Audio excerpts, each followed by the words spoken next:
Indian armed forces में जब भी आपको ऑफिसर बनना है, आपको एसएसबी इंटरव्यूज को फेस करना है। एसएसबी इंटरव्यू एक तरीके का बोर्ड होता है जहां एक कैंडिडेट 5 दिन के लिए पहुंचता है, 5 दिनों के लिए उसको एनालाइज किया जाता है and finally based on his performance candidate को रिकमेंडेशन किया जाता है, या फिर वो कॉन्फ्रेंस आउट होता है, या पहले दिन ही कैंडिडेट स्क्रीन आउट हो जाता है।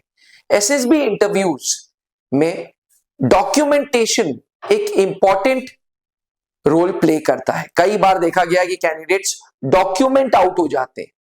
डॉक्यूमेंट्स आउट मतलब आप पूरे सेट ऑफ डॉक्यूमेंट्स नहीं लेके पहुंचते।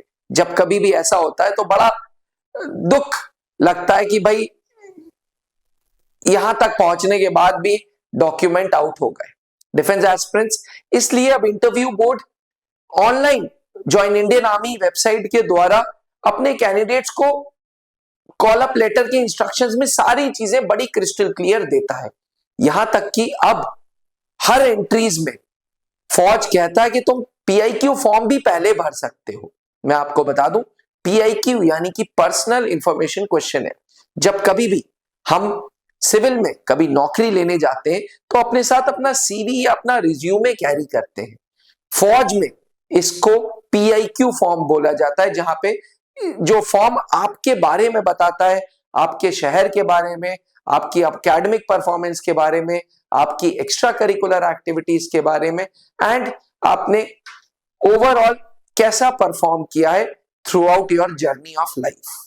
डिफेंस एस्पिरेंट्स, इंटरव्यू बोर्ड इस पीआईक्यू फॉर्म को हमेशा कैंडिडेट से इंटरव्यू के वक्त भरवाता था। यानी कि जब एसएसबी बोर्ड में कैंडिडेट आता था तब ये पीआईक्यू फॉर्म ऑफलाइन दिया जाता था और कैंडिडेट से भरवाया जाता था। बट अब जैसे जैसे जमाना ऑनलाइन होता जा रहा है वैसे वैसे फौज भी अपने प्रोसेसेस को अपग्रेड कर रहा है। अब फौज चाहती है कि कैंडिडेट जब अपने डेट सिलेक्शन लिंक पे क्लिक करे उसके साथ साथ वो अपना एसएसबी का पीआईक्यू फॉर्म भी भर दे। पीआईक्यू पर्सनल इंफॉर्मेशन क्वेश्चनर के फॉर्म को भरने का सही तरीका अभी आपको इसी वीडियो में कैप्टन एसके सर बताएंगे। लेकिन बात ध्यान में रखने वाली यह है कि अब चाहे वो एनडीए एंट्री हो, चाहे वो टीएस एंट्री हो, एनसीसी स्पेशल एंट्री हो या कोई भी एंट्री हो, फौज ये चाहती है कि आप पीआईक्यू फॉर्म को ऑनलाइन भर दो डेट सिलेक्शन के साथ साथ। याद ये भी रखने की जरूरत है, ऐसा नहीं हो सकता कि पीआईक्यू फॉर्म जो ऑनलाइन भर रहे हैं आप और जब ऑफलाइन भर रहे हैं उस पर कोई डिस्पेरेंसीज हो, यानी कि कोई डिफरेंसेस हो। जो आप फॉर्म ऑनलाइन भर रहे हैं वही फॉर्म आपको ऑफलाइन भी वहां सर्विस सिलेक्शन बोर्ड के सेंटर में भरना होगा। इसलिए वीडियो को जैसे ही आप खत्म करें डिस्क्रिप्शन में पीआईक्यू फॉर्म को डाउनलोड कर लें और पेंसिल से भरना स्टार्ट करें। कैसे भरना है इसी वीडियो में अब आपको कैप्टन एसके सर बताएंगे। चलो, आज का वीडियो बहुत इंटरेस्टिंग होने वाला है। फॉर्म को भरना, पर्सनल इंफॉर्मेशन क्वेश्चनर, और ऐसा कहा जाता है कि एक अच्छा पीआईक्यू फॉर्म 40% ज्यादा असिस्टेंस देता है आपके असेसर को, आपको असेस करने के लिए। आपके व्यक्तित्व को 40% तक वो क्लियर करता है किसी भी असेसर के लिए। अब देखिए क्या है, पीआईक्यू फॉर्म की आप 2 कॉपी भरते हैं और जिसमें से एक कॉपी आपके साइकोलॉजिस्ट के पास जाती है और दूसरी कॉपी इसकी जाती है आपके इंटरव्यूइंग ऑफिसर के पास। जीटीओ को पीआईक्यू फॉर्म की आवश्यकता नहीं होती है आपके असेसमेंट के लिए, क्योंकि वो डायनामिक टेस्टिंग प्रोसेस है, आपके डायनामिक बिहेवियर को देख रहे हैं। और वैसे भी जीटीओ के असेसमेंट को हम रैंक रेटिंग असेसमेंट सिस्टम कहते हैं। तो वहां उन्होंने ग्रुप में देखा और वैसे ही असेस कर लिया। लेकिन साइकोलॉजिस्ट और इंटरव्यूइंग ऑफिसर को इसकी जरूरत पड़ती है। इसी के आधार पर आपका एक पर्सोना तैयार होता है किसी भी असेसर के दिमाग में। ये क्या है? Assumed persona. और जो आप रिस्पॉन्सेज देते हो, जो आप साइकोलॉजिकल डोजियर में अपने रिस्पॉन्सेज लिखते हो, इंटरव्यूइंग ऑफिसर के सामने बातचीत करते समय जो आपके व्यक्तित्व नजर आते हैं, वो होता है आपका क्रिएटेड पर्सोना। तो किसी भी असेसर के लिए बहुत आसान होता है आपके अज्यूम्ड और क्रिएटेड पर्सोना को मैच करना और यही रोल है PIQ फॉर्म का, जिसमें आप अपनी पूरी जानकारी उनको उपलब्ध कराते हैं। अब देखो, इस जो क्वेश्चनायर है इस फॉर्म में सबसे पहले जो ऊपर right hand side top corner पर आप देखेंगे तो ये लिखा है OIR, मतलब जो आपने स्क्रीनिंग के दौरान आपकी OIR ग्रेडिंग थी वो OIR ग्रेडिंग यहां पर लिखी जाती है। जनरली इसे लाल पेन से लिखा जाता है और उसे सर्कल करके भेजा जाता है। मान लीजिए किसी कैंडिडेट का OIR 2 है तो वो इस तरीके से लिख करके तब आपके असेसर के पास गया। तो PIQ फॉर्म पढ़ने से पहले उनकी सबसे पहले नजर यहां गई और यहां से आपका इंटेलिजेंस रेटिंग समझ में आ गया कि आपका दिमाग कितना तेज है। ठीक है, तो OIR की वैल्यू PIQ फॉर्म में सबसे पहले आती है। ये आप नहीं भरते हैं, वहां पर जो मौजूद स्टाफ है जो उनको ये जवाबदारी दी जाती है कि वो लोग आगे असेसर्स तक इसको पहुंचाएंगे, वो इसको लिख करके वहां उपलब्ध कराते हैं। ऊपर जो चीजें हैं, सिलेक्शन बोर्ड और जगह, बैच नंबर, चेस्ट नंबर आपको सबको पता होता है, UPSC रोल नंबर आपको पता होता है। अगर चेस्ट नंबर पता है मगर बैच नंबर, अब बैच नंबर जो होता है वो आपको स्क्रीनिंग से पहले जो वहां पर उपलब्ध स्टाफ है, मौजूद स्टाफ है, वो आगे लिख करके देते हैं और उसी को आपको कॉपी करना होता है। ये जो बैच नंबर है ये हमेशा याद रखना, क्योंकि सिर्फ यहीं पर वो नहीं लिख रहे हैं आप उसके बाद, ये बताया कब गया था आपको, शुरू में जब आपका OIR टेस्ट शुरू होना था उस समय ये आपको बताया जाता है। वहां से आप स्क्रीनड इन होते हैं, स्क्रीनिंग के बाद आप PIQ फॉर्म पर लिख रहे हो, PIQ फॉर्म के बाद फिर आप जो है अगले दिन साइकोलॉजिकल टेस्ट में जाएंगे, वहां भी ये बैच नंबर लिखना पड़ेगा। उसके अगले दिन जब आप GTO प्रोसेस में जाओगे और वहां एक टेस्ट होगा ग्रुप प्लानिंग एक्सरसाइज, जहां GTO आपसे कहेंगे कि जो ब्लैंक शीट जिस पे आप सॉल्यूशन लिख करके देते हो उसके right hand side top corner पर आप अपना बैच नंबर और चेस्ट नंबर लिखें। तो ऐसा ना हो कि आपको बैच नंबर याद ही ना रह जाए, इसको जरूर याद रखना है, ये वो लोग बताते हैं। इसके बाद पहला जो कॉलम है यह आपका पूरा हो गया, जिसमें आपको सिलेक्शन बोर्ड के जो मौजूद स्टाफ है वो मदद भी कर देते हैं। यहां से आप भरना शुरू करते हैं। आपका पहला जो सेकंड नंबर पॉइंट है that is name in capital, अपना नाम बिल्कुल साफ अक्षरों में लिखें। जैसे अगर आपने लिखा है विवेक शर्मा तो वो साफ साफ कैपिटल अक्षरों में लिखें।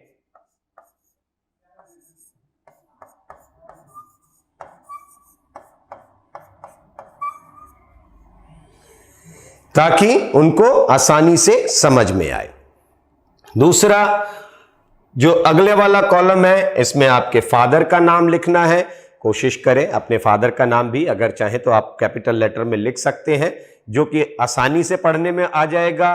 रनिंग हैंडराइटिंग को थोड़ा सा कम कोशिश किया करें। मैक्सिमम रेजिडेंस, आप कहां पर आपने ज्यादा समय बिताया है।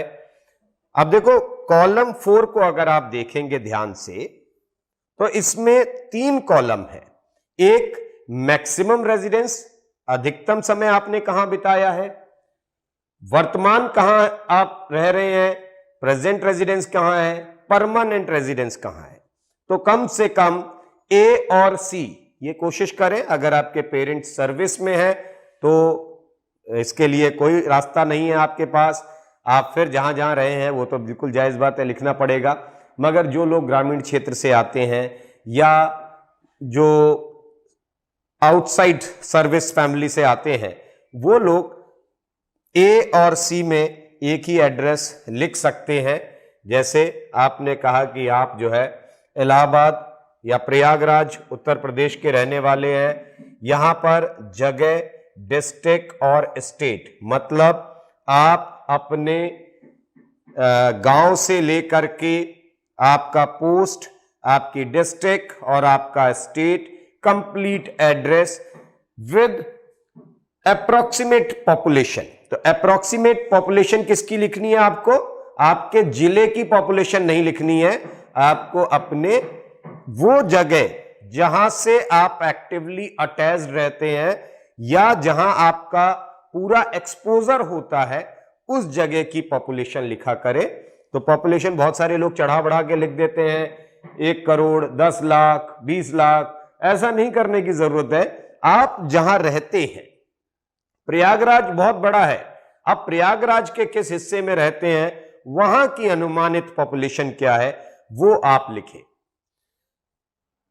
प्रेजेंट एड्रेस जहां आप अभी रह रहे हैं और यहां भी जगह, डिस्ट्रिक्ट और स्टेट, ये तीनों चीजें अलग अलग लिखें। कंप्लीट एड्रेस लिखें, परमानेंट, जगह, डिस्ट्रिक्ट और स्टेट।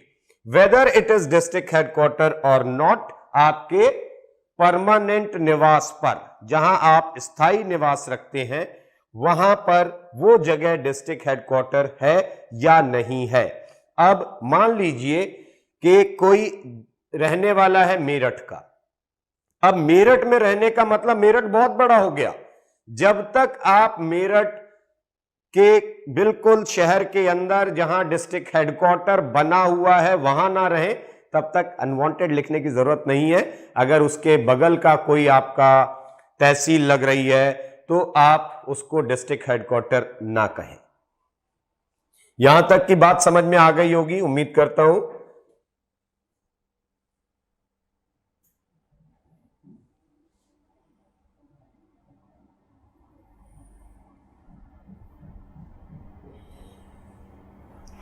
अब इसके बाद कॉलम नंबर 5 स्टेट और डिस्ट्रिक्ट, जो जैसे कोई मेरठ का रहने वाला है तो उसने लिखा कि उत्तर प्रदेश, आगे मेरठ। रिलीजन क्या है आपका, SC ST OBC से आ रहे हैं तो वो आप लिखेंगे। अगर नहीं तो आप इसको सिंपल जनरल लिख सकते हैं या इसको नॉट एप्लीकेबल आप ये भी लिख सकते हैं। ठीक। मदर टंग, आप घर में कौन सी भाषा बोलते हैं। डेट ऑफ बर्थ क्या है, मैरिड, अनमैरिड और विडोवर।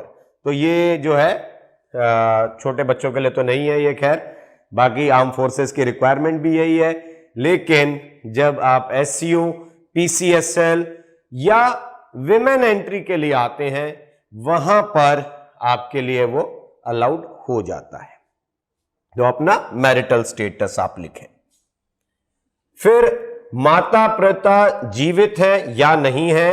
अगर नहीं है तो उस समय आपकी आयु क्या थी। ठीक है। अब कई ऐसे बच्चे होते हैं जिनकी मदर नहीं है, फादर है। कुछ ऐसे होंगे जिनके फादर नहीं है, मदर है। कुछ ऐसे भी हैं बेचारे जिनके दोनों पेरेंट्स नहीं रह गए, और कुछ हैं जिनके हैं, बिल्कुल ठीक है, वहां कुछ करने की जरूरत नहीं है। जो है वो स्पेसिफाइड तरीके से लिखे।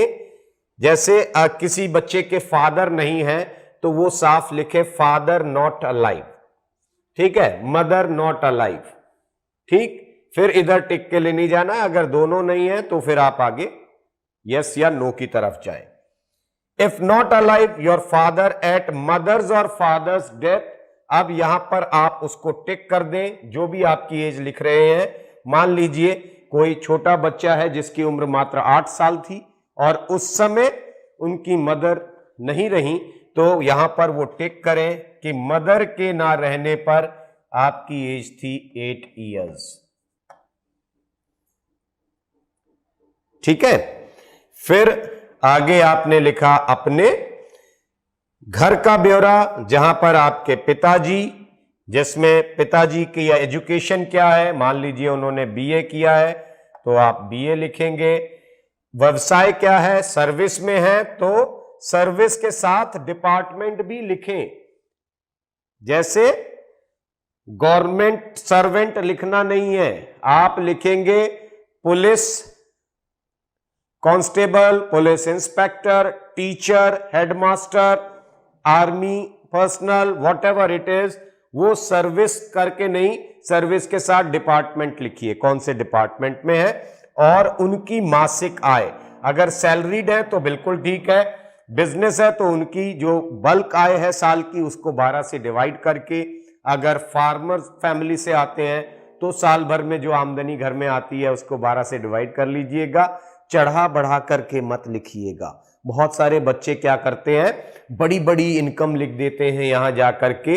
ये शो ऑफ नहीं करना, बिल्कुल जो है वो वैसा लिखिए। इससे आपके जब आप इनकम बहुत बढ़ाते हैं, मान लीजिए कोई कैंडिडेट लिख रहा है 1.25 लाख रुपए महीने की तनख्वाह है उनके पिताजी की, तो उनके फादर की सैलरी से कोई ज्यादा लेना देना नहीं फौज को। ऐसा थोड़ी ना होगा कि फौज में अगर आप आ गए तो पिताजी की सैलरी कुछ आपकी तरफ आ जाएगी, ये नहीं होने वाला। बस फर्क क्या पड़ रहा है कि अगर आपके फादर 1.25 लाख रुपए महीना कमा रहे थे तो फिर आपके व्यक्तित्व में वो कमियां क्यों दिख रही हैं। अगर मान लो कोई कहता है कि my father is earning 1,25,000 per month और उसकी अंग्रेजी थोड़ा कमजोर दिखती है, या बुनियादी जो चीजें हैं उसका आउटडोर एक्सपोजर या ऐसी चीजें, मतलब आप समझ रहे होंगे कि वहां से उसकी स्कूलिंग पर बहुत फर्क पड़ता है। 1.25 लाख रुपए का मतलब है कि स्कूलिंग अच्छी कराई होगी, फिर इस बच्चे ने कहां कमी रखी है, क्यों नहीं ये बच्चा उन अवसरों को सही से यूज कर पाया। तो अनवांटेड शो ऑफ में नहीं जा करके जो हकीकत है उस चीज को लिखिए। मदर आपकी जो भी जितना पढ़ी है वो, अगर वो गृहिणी है मान लीजिए तो आप लिख दीजिए हाउस मेकर या हाउसवाइफ, जो भी आप लिखते हैं। आगे आप उनकी अगर इनकम नहीं है तो यहां नॉट एप्लीकेबल लिख दीजिए। जो कॉलम आप ना भर पा रहे हो या जहां पर कोई चीज खाली छोड़नी है, कम से कम वहां पर नॉट एप्लीकेबल साफ तौर पर लिखा करें, ताकि पढ़ने वाले को समझ में आए कि ये चीज ये इनके लिए अप्लाई नहीं हो रही है। ऐसे ही गार्जियन, अब अगर फादर या मदर में से कोई है या दोनों है तो गार्जियन का कॉलम नहीं भरा जाता है। बच्चे क्या करते हैं, फादर मदर का अलग लिख करके गार्जियन का भी भर देते हैं, वो नहीं करना। गार्जियन का तब होता है जब यहां दोनों नहीं है और यहां पर आपने नहीं लिखा है, तब आप यहां पर गार्जियन। फिर आपका संरक्षक कौन है, संरक्षक आपके मैटरनल अंकल हो सकते हैं, आपके अंकल हो सकते हैं, है ना, आपके ग्रैंडफादर हो सकते हैं, तो वो अलग एक बात है जिसको आप यहां लिखेंगे। लेकिन अगर पेरेंट्स हैं तो फिर लिखने की जरूरत नहीं है। बड़े भाई बहन, उनकी क्या एजुकेशन है, क्या करते हैं और क्या इनकम है। अगर पढ़ाई कर रहे हैं तो आप पढ़ाई करिए, लिख दीजिए परसुइंग LLB, इस तरीके से कर सकते हैं, pursuing MBBS, pursuing engineering, what ever it is. फिर 2 कॉलम बड़े भाई बहन के लिए हैं, 2 कॉलम छोटे भाई बहन के लिए हैं। इस तरीके से आपने हर भाई बहन के बारे में लिखना है।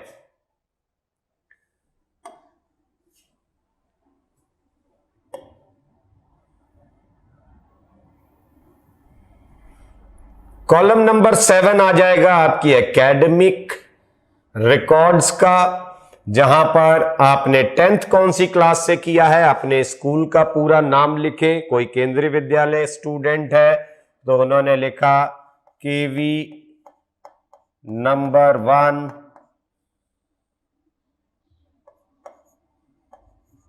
देवलाली। यूनिवर्सिटी या board CBSE board, state board है तो वो लिखिए। कौन से साल में पास हुए वो लिखना है। डिवीजन और परसेंटेज दोनों लिखना है। मान लीजिए किसी का 88% नंबर है और वो फर्स्ट डिवीजन है तो उन्होंने इस तरीके से लिखा।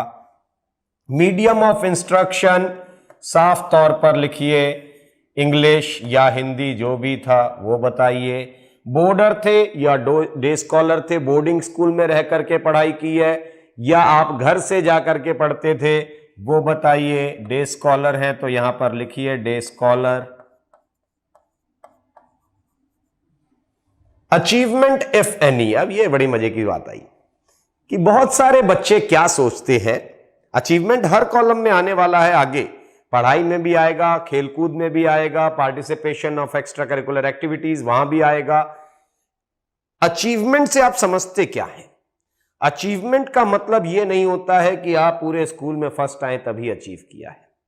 आप अपनी हर छोटी बड़ी वो चीज जिसको अपनी मेहनत से आपने पाया है और उसको पाने के बाद आपको रिकॉग्निशन मिला है कहीं ना कहीं छोटे या बड़े स्तर पर, और आपको उस बात की संतुष्टि हुई है, वो जो चीज है वो सब अचीवमेंट होती है।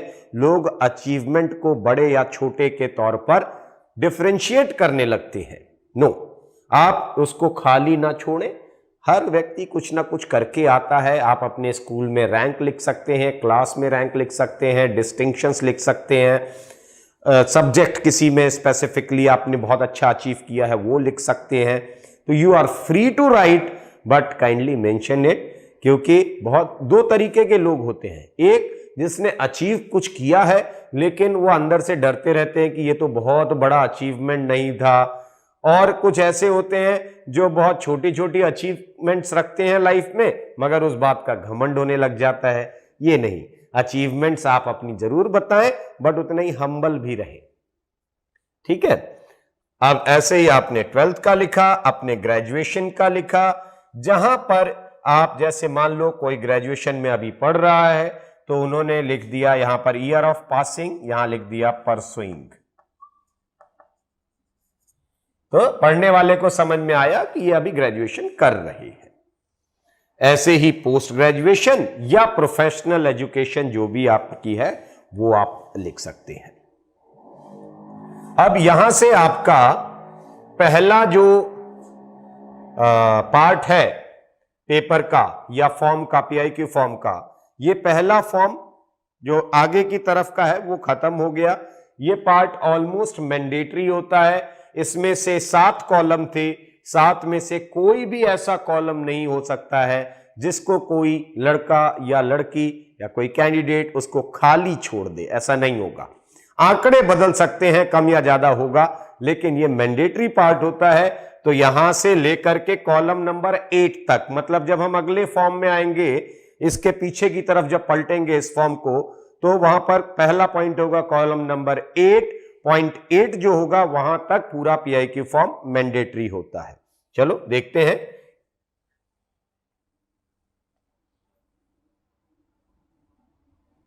अब ये आ गया आपका पॉइंट नंबर 8, जहां पर आपको अपनी एज लिखनी है ईयर और मंथ्स में। 18 ईयर 7 मंथ्स। ऊंचाई क्या है इन मीटर्स। अगर आपकी टोटल हाइट 171 सेंटीमीटर्स है तो आपने लिखा 1.71 मीटर्स।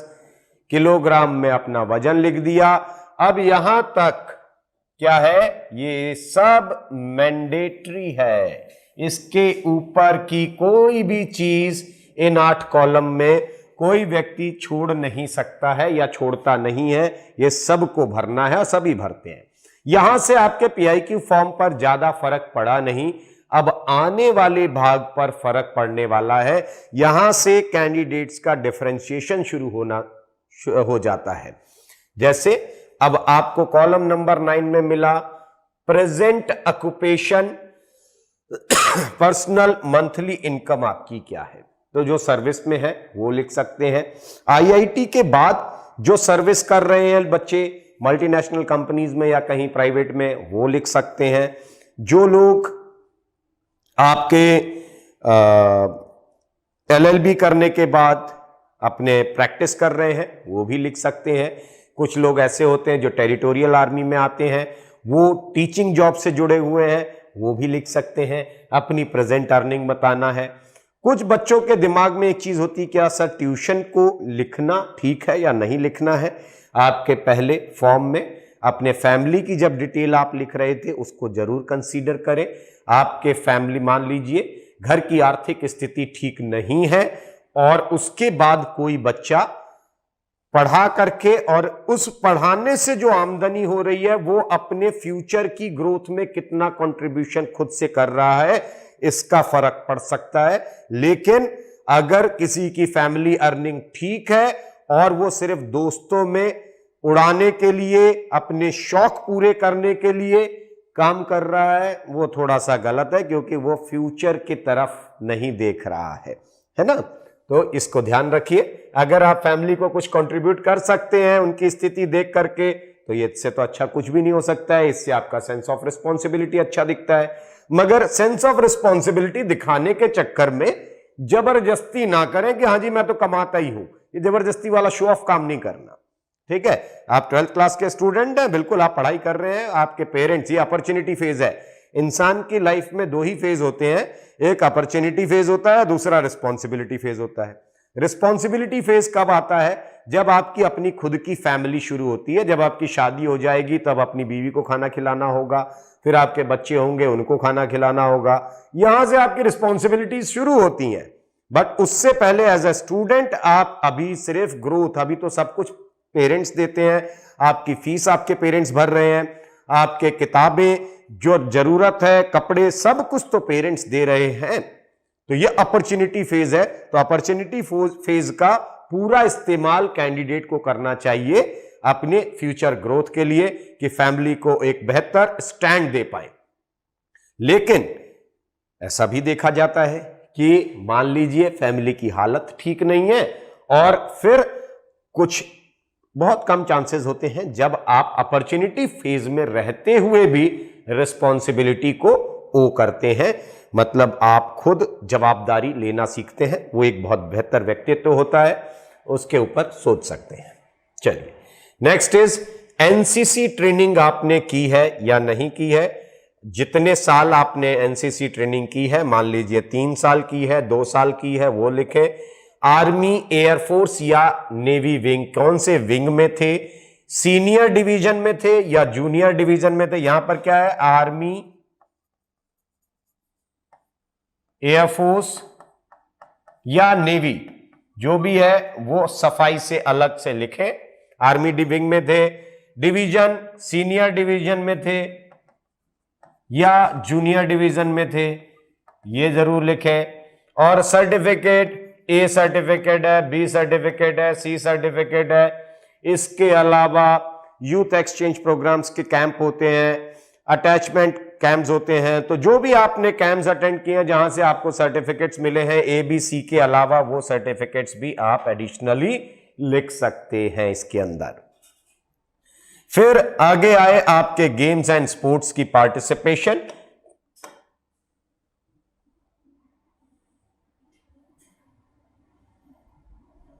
अब गेम्स एंड स्पोर्ट्स के पार्टिसिपेशन क्या होते हैं? देखो, गेम्स और स्पोर्ट्स दोनों में फर्क क्या होता है? गेम्स वो होता है जो टीम में खेला जाता है, स्पोर्ट्स वो होता है जो आप एक या दो, सिंगल या डबल्स में खेलते हैं, वो है आपका स्पोर्ट्स। जैसे बैडमिंटन एक स्पोर्ट्स है, ठीक है, टेबल टेनिस स्पोर्ट्स है। और गेम क्या है? Cricket is a game, hockey is a game, basketball is a game. तो यहां ये देखना है कि गेम ज्यादा व्यक्तित्व बदलता है किसी का, स्पोर्ट्स आपकी फाइटिंग स्पिरिट बढ़ाता है, स्पोर्ट्स से आपकी फाइटिंग स्पिरिट अच्छी होती है, गेम से आपका सोशल एडजस्टमेंट अच्छा होता है, सोशल इफेक्टिवनेस अच्छा होता है, मतलब कि आप ग्रुप में काम करना अच्छा सीखते हैं। कैंडिडेट को यह कोशिश करनी चाहिए कि गेम्स की तरफ भी देखें। बहुत सारे बच्चे जो है वो सिर्फ दौड़ या इंडिविजुअल गेम्स में रह जाते हैं, तो टीम स्पिरिट और सोशल एडजस्टमेंट, ग्रुप एडजस्टमेंट में उनको, ऐसे बच्चों को दिक्कत आती है। अगर नहीं है तो जरूर खेलना सीखें आप, और जो भी आप गेम खेलते हैं उसकी पूरी जानकारी पढ़ सकते हैं, इकट्ठा करने की कोशिश करिए कि भाई अगर मैं बास्केटबॉल खेलता हूं तो सिर्फ खेलने से काम नहीं चलेगा, इस ग्राउंड की लंबाई कितनी होती है, इसकी चौड़ाई क्या होती है, बास्केटबॉल के रिंग की हाइट कितनी होती है ग्राउंड से, 3 पॉइंटर कहां होता है, कितनी दूरी पर मार्क किया जाता है, इसके अलावा इसमें यूज होने वाली फेमस टर्मिनोलॉजीज क्या क्या है, रूल्स क्या हैं, नेशनल लेवल इसका स्टेटस क्या है बास्केटबॉल का भारत में, किस किस लेवल पर पार्टिसिपेशन होती है, कौन कौन से टूर्नामेंट होते हैं इसमें, प्रोमिनेंट प्लेयर्स हमारे नेशनल लेवल के कौन कौन हैं, और इंटरनेशनली भी इस तरीके से कि अब मान लीजिए कोई कैंडिडेट बास्केटबॉल लिखता है और उसको एनबीए का पता ही नहीं है, तो फिर थोड़ा सा एक डाउट तो आता है कि इसने किया है वो काम मगर सीखा नहीं। जब हम बहुत सारे काम करते हैं लाइफ में, मगर हम आंख कान और दिमाग बंद रखते हैं उस समय, तो हम उन चीजों से निकल तो आते हैं, लेकिन करते हैं हम यूजुअली करते हैं। अब जैसे कोई बच्चा है, cricket is a game which every second Indian plays, लेकिन अब एक बच्चा क्रिकेट खेलता है, बैटिंग बॉलिंग फील्डिंग के अलावा बहुत कुछ है उसके अंदर। अब उस बच्चे को पूछो कि पॉपिंग क्रीज की डायमेंशंस क्या होते हैं, पता नहीं है। स्टंप की हाइट कितनी होती है, पता नहीं। तो एक तो वो ऐसा गेम खेल रहा है जो हर दूसरा हिंदुस्तानी खेलता है, अक्सर खेलता रहता होगा, ये फ्रीक्वेंटली वो खेलते भी हैं, लेकिन उसके बावजूद उनको पता नहीं है। तो ये एक समस्या आ जाती है। गेम्स कोशिश करिए, एक गेम जरूर लिखें, टीम गेम होना चाहिए आपके पास, वो एक अच्छा इंप्रेशन देता है, सीख सकते हैं जिनके पास टाइम है। और उसके साथ एडिशनल में अगर कोई आप सिंगल या डबल्स वाला स्पोर्ट्स लिखते हैं तो वो भी अच्छा है। ये क्या है, पढ़ाई के बाहर आपने जो किया है। ड्यूरेशन ऑफ पार्टिसिपेशन ईयर से लिखा करें। लोग महीनों में लिख देते हैं, 2 महीने खेला था, 3 महीने खेला था। कब से खेल रहे हैं, क्या अभी तक खेल रहे हैं या खेलना बंद कर दिया। स्कूल कॉलेज यूनिवर्सिटी किस लेवल तक आपने रिप्रेजेंट किया है।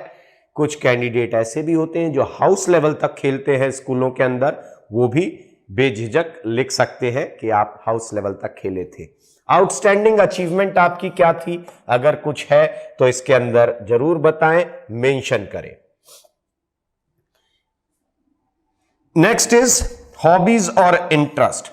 अब हॉबीज और इंटरेस्ट दोनों में से कोई एक ही चीज होती है ज्यादातर लोगों के अंदर। हॉबीज का मतलब होता है जो अक्सर आप अपने खाली समय में जो एक्टिविटीज करना पसंद करते हैं, जिसके कारण ये क्या है, ये ऑनगोइंग प्रोसेस, जब भी आप खाली होगे तब आप ऐसा करोगे। इंटरेस्ट क्या होता है, जब आप खाली होगे शायद तब ना कर पाओ, ये बहुत फ्रीक्वेंट नहीं होता है, मगर दिल में एक इच्छा बनती है। जैसे किसी का स्काई डाइविंग इंटरेस्ट है, उसको जो फिल्मों में देखा कूदते हुए पैराशूट से या ऐसा कुछ, तो बड़ा अच्छा लगा उनको देखने में। उनको ये एक शौक आया कि कभी जीवन में मौका मिलेगा तो हम भी ये करेंगे, है ना। स्कीइंग है, रोइंग है। अब ये इंटरेस्ट हो सकते हैं। अगर मान लीजिए आप ये कहें कि हॉबीज, तो वहां पर कुकिंग, गार्डनिंग, जो रीडिंग बुक्स या playing some musical instrument, guitar वगैरह बजा सकते हैं, माउथ ऑर्गन बजा सकते हैं आप। कोई ना कोई अच्छी हॉबी जरूर सीखनी चाहिए एक यंगस्टर को। यहां जरूर मैं आपको सुझाव देना चाहूंगा। हॉबी का इंपॉर्टेंस क्या होता है आपकी लाइफ में। एक तो निगेटिव थॉट से आप बहुत दूर रहते हैं, और हॉबी जो है, एक अच्छी हॉबी जिस कैंडिडेट के अंदर होती है, उसकी आमतौर पर साइकोलॉजिकली ये देखा गया है कि उसकी मेंटल हेल्थ बड़ी अच्छी होती है। तो ये मेंटल हेल्थ ठीक रखने का सबसे अच्छा तरीका है कि अपने खाली समय को सही तरीके से बिताना सीखें। खाली समय में पुरानी चीजों को सोच करके नेगेटिव विचार लाना, चुपचाप सो जाना, अकेले रहना, इन सब चीजों से बेहतर है कि कोई एक अच्छी क्रिएटिव हॉबी सीखें आप। ठीक है, उस हॉबी को लिखें। मल्टीपल हॉबीज भी हो सकती हैं, कोई दो राय बात नहीं है इसके अंदर। आप reading books, then cooking, playing musical instrument, 2-3 hobby आप बिल्कुल लिख सकते हैं। 2 हॉबी भी मल्टीपल हॉबीज होती हैं इंसान के अंदर, उससे डरने की जरूरत नहीं है। नेम ऑफ ग्रुप, अच्छा ये जरूर है कि जो भी हॉबीज है, जैसे गेम्स की बात हमने की कि जो भी गेम आप खेलें उसके बारे में जानकारी जरूर रखें। तो जो भी काम आप करेंगे उसकी जानकारी तो जरूर रखनी है, तो अपनी हॉबीज के बारे में भी ये जानकारी इकट्ठी करें। इसके बाद एक्स्ट्रा करिकुलर एक्टिविटीज। अब देखो क्या है, एसएसबी का मतलब हुआ, पहली चीज क्या चेक करना, what all opportunities this youngster had came across और would have came across in his life or her life. How many of them were availed by this youngster? How many of them were missed by this youngster?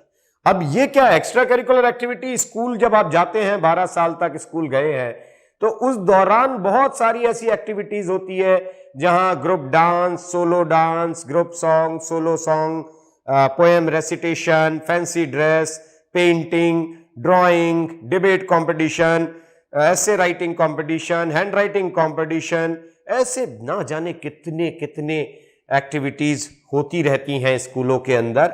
अब वहां आपको 3 तरीके के लोग मिलते हैं।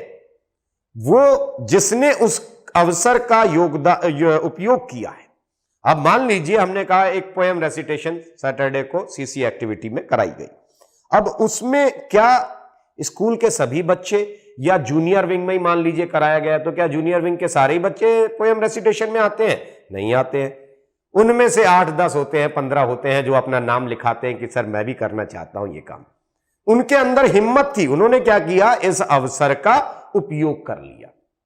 बहुत सारे ऐसे होते हैं, बड़ी भीड़ तो नीचे ही बैठी होती है, तो बड़ी भीड़ नीचे बैठ के सिर्फ ताली बजा रही होती है, उनको पता ही नहीं चला कि ये अवसर भी है, इसका उपयोग है, ये कोई एक ऐसा मौका मिला है, ये एक ऐसी अपॉर्चुनिटी है जहां मैं अपने आप को एक्सप्लोर कर सकता हूं। एहसास ही नहीं हुआ उस बात का। उनको लगा इसमें नया क्या है, रोज तो आते हैं स्कूल, बैग उठाया चले आए, इधर नहीं खड़े हैं उधर बैठे हैं, तो स्कूल के अंदर ही क्या फर्क पड़ता है। तो उनको एहसास ही नहीं हुआ कि ये अवसर था, अपॉर्चुनिटी थी। और बहुत सारे ऐसे भी होते हैं जो उस दिन छुट्टी ले लेते हैं, कहते हैं क्या होगा, पोएम रेसिटेशन, कोई फायदा नहीं, स्कूल ही नहीं जाते हैं। आज इंडिया का मैच आ रहा है, इंडिया का मैच देखते हैं, है ना, तो वो एक अलग दिशा में चले जाते हैं। वो क्या कर रहे हैं, वो उस अवसर का दुरुपयोग कर रहे हैं। ठीक है, तो ये 3 तरीके के लोग होते हैं। जो उपयोग करते हैं वो हमेशा अपने आप को हर प्लेटफॉर्म पर जहां उन्होंने अपने आप को एक्सप्लोर किया है वहां से कुछ कॉन्फिडेंस गेन किया होगा। जो पब्लिक स्पीकिंग एबिलिटी होती है आपकी, स्टेज फियर जो बाद में आ जाता है यंगस्टर्स के अंदर, वो सारी तमाम चीजें उससे दूर हो जाते हैं वो लोग। एक्टिविटीज, यहां भी मल्टीपल एक्टिविटीज आप लिख सकते हैं, ऐसा कुछ नहीं कि एक ही एक्टिविटी लिखें। यहां भी ड्यूरेशन जो है ईयर वाइज ड्यूरेशन लिखें। आउटस्टैंडिंग अचीवमेंट, अगर कोई सर्टिफिकेट्स वगैरह मिले हैं आपको, कोई रैंक मिला है, कोई प्राइज मिला है, वो जरूर लिखें आप। उसको कभी भी छुपाना नहीं है, अपनी उपलब्धियों को खुल करके बताना है। All major and minor achievements you made in your life with your hard work, with your effort, उसको कभी भी शेयर करने में हिचकिचाना नहीं है। उसके बाद आया पॉइंट डी, पोजीशन और responsibility office held in NCC, scouting, sports team, extra curricular group और अदर फील्ड्स। जो जो जवाबदारियां आपने उठाई हैं अभी तक शुरू से लेकर के, चाहे एनसीसी में हो, चाहे स्पोर्ट्स में हो, चाहे स्कूल की डिसिप्लिनरी कमेटी के अंदर हो, आप परफेक्ट रहे हो, वो भी आप लिख सकते हैं। और इसके अलावा जो छोटी या बड़ी जवाबदारियां आपने किसी भी लेवल पर उठाई हैं स्कूल या कॉलेज के दौरान, वो सब इसमें आप मेंशन कर सकते हैं। Nature of choice of service, service क्या है, nature of commission, permanent commission है या शॉर्ट सर्विस कमीशन है, वो लिख दीजिए। Choice of service, army, air force, navy, जो भी है वो आप लिखिए।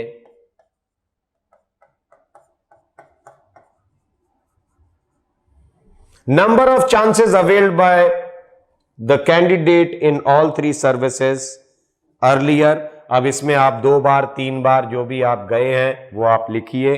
छुपाना नहीं है, ये गलत फहमी दिमाग में ना रखिएगा। बहुत सारे लोग समझाते हैं कि रिपीटर्स को मौका नहीं मिलता है, इसलिए देखते हैं कि रिपीटर छुपाते हैं। रिपीटर्स ये भी बताने की कोशिश करते हैं कि क्या सर स्क्रीनिंग वाले पार्ट को छुपा लिया जाए और कॉन्फ्रेंस आउट वाले को रख दिया जाए, ऐसा कुछ नहीं है। आप बिल्कुल निश्चिंत होकर के अपने सारे अटेम्प्ट्स को लिखें, उसमें डरने की जरूरत नहीं है।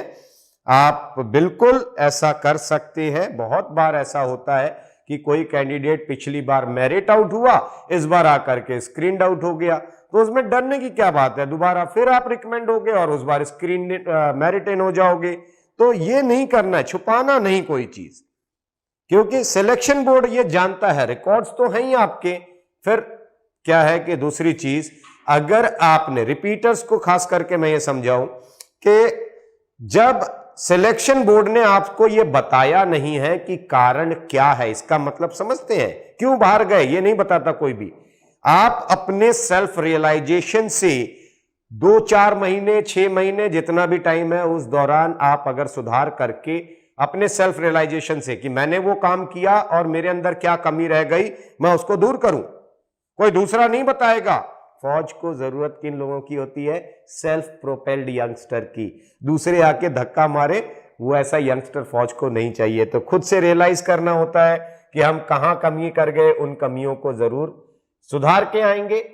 तो नंबर ऑफ चांसेस में जो भी पीछे चांसेस हैं, स्क्रीनिंग और कॉन्फ्रेंस आउट दोनों आप जोड़ करके लिख दें। यहां उनका ब्यौरा भी देना है, जिसमें कौन सी एंट्री से गए थे पहले, आपका एसएसबी कौन सा था, जगह कहां थी। जैसे इलाहाबाद में 5 एसएसबी है, 11 एसएसबी है, 14 एसएसबी है, 18 एसएसबी है, 19 एसएसबी है, 34 एसएसबी है। तो आप जिस भी बोर्ड में गए, मान लीजिए 18 एसएसबी, आपने लिखा 18 एसएसबी इलाहाबाद। ठीक है। आगे आप भोपाल में 3 बोर्ड हैं, 20, 21, 22 for army and 33 for navy. तो आपने दोबारा गए 21 एसएसबी भोपाल।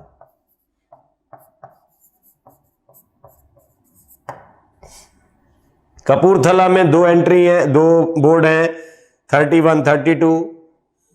बेंगलोर में 2 बोर्ड हैं, 17 एंड 24 प्लस 12 बोर्ड बेंगलोर का नेवी के लिए है वहीं पर। तो जिस भी बोर्ड में गए हैं उन सभी बोर्ड को आप यहां पर मेंशन करें।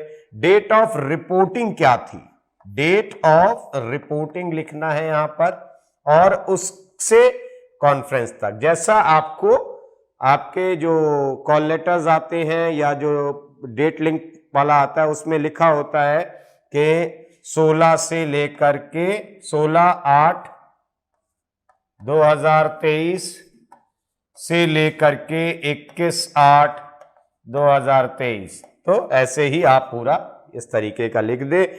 आपका चेस्ट नंबर क्या था और वहां पर बैच नंबर क्या था। आप देखो बैच नंबर कहां था शुरू, बिल्कुल पहली चीज, पहले सबसे टॉप पे आपने लिखा था पीआईक्यू फॉर्म के, और अब जाकर के फिर देखो लास्ट में आकर के बैच नंबर। तो एक समझदार कैंडिडेट होता है जो एसएसबी में जाता है, वो अपनी डायरी में नोट करता है जाकर के कि हाँ जी मैं इस तारीख को इस जगह गया था, सफल था तो ये मेरी लाइफ की मेमोरेबल मोमेंट थी, असफल था तो मुझे कुछ सीखने के लिए जरूरी था उस दिन से, ये उस दिन मैं सफल नहीं हो पाया था, तो अब दोबारा मुझे मेहनत करनी है और अगली बार में जाके करूंगा। तो वो तारीख दिमाग में चलती है इंसान के।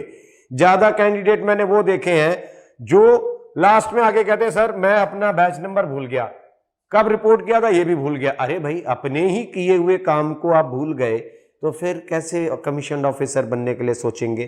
तो दोस्तों से पता कर लीजिए, जो लोग साथ में गए होंगे उनसे पूछ लीजिएगा और आगे ये गलती ना दोहराएं।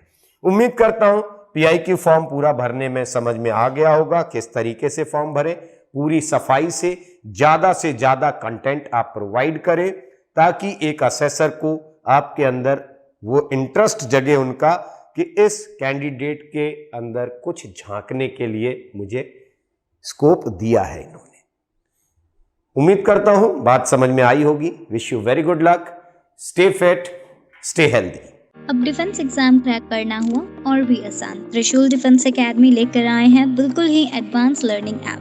तो आज ही ज्वाइन करें और स्टार्ट करें अपनी ऑनलाइन क्लासेस।